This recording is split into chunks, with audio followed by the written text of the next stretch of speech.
এই স্বটাকে যখন পাল্টে দেওয়া হবে তখন মহাভাব আসবে, তখন গুরুদেব কৃপা করবে।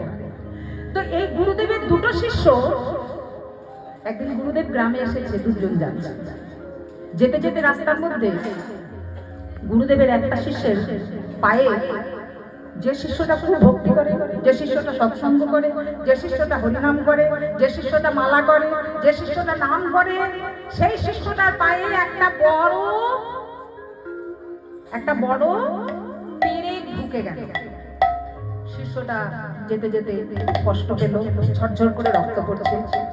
আর যে শিষ্যটা কোনোদিন কিছু করে না, ওই অসৎ কথাবার্তা, চুগলি করে, ওই যে বসে বসে মজার কথা, এত আর কি, হ্যাঁ, আমাদের কোনো জায়গায় কোনো ব্যক্তিকে দেখেছি এত বাজে বাজে আর কি, যে ছেলেকেও মানে না সে। তো এরকম ধরনের কথাবার্তা, সেসবে যার মত রাজনীতির কথা বললে খুব আনন্দ হয়, আর তাতে নিন্দা বেশি, সেটাও করা যায়। নিন্দা করলে, চুগলি করলে তাদের খুব আনন্দ হয়। এসব করতে সেই শিষ্য খুব খুব খুব সে পড়ে।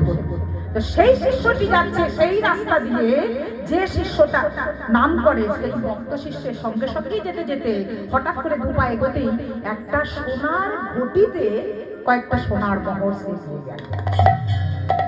এটা কিরকম ব্যাপার ভালো করে বুঝুন, এটাই বাস্তব। সোনার ঘটিতে সোনার মোহর কটা পেয়ে শিষ্য গেল। এখন যে শিষ্যটি নাম করে, যে শিষ্যটি ভক্তি করে, সে গুরুদেবের কাছে গিয়ে চোখের জলে তার মুখ ভেসে যাচ্ছে, প্রভু আমি তো আপনার নাম করি, আমি আপনার নাম নিয়েছি, আমি সব কিছু পালন করি, কিন্তু আস্তে আস্তে আমার পায়ে এমন ওই পেরেকটা ঢুকে গেল, জং ধরা পেরেকটা, কে জানে ওটা আবার অন্য কিছু হয়ে যাবে নাকি। তো গুরুদেব তখন বলছে, বাবা কেঁদো না বাবা, শোনো বাবা, জন্ম জন্মান্তরের কর্ম আমরা নিয়ে আসি, এ জন্মের নয়। তাহলে বলি শোনো, যে ছেলেটা, যে শিষ্যটা তোমার সঙ্গে এসে সোনার মোহর লাভ করলো, সে পূর্ব জন্মে বহু বহু পুণ্য সঞ্চয় করেছে।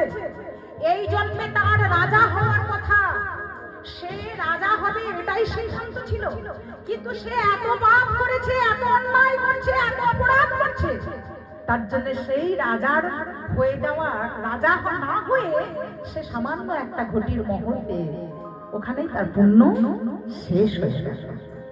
কিন্তু বাবা এটাও বলি, আগের জন্মে তুমি বহু পাপ করেছো, বহু পাপ করে এসেছিলে, এই জন্মে তুমি এসে যে পুণ্য সঞ্চয় করছো, তুমি যে নাম করছো, তুমি যে সৎসঙ্গ করছো, তুমি যে ভক্ত সঙ্গ করছো, তুমি যে হরিনাম করছো, নামের মালা করছো, তার জন্যে তোমার আজকে মৃত্যুর যোগ ছিল।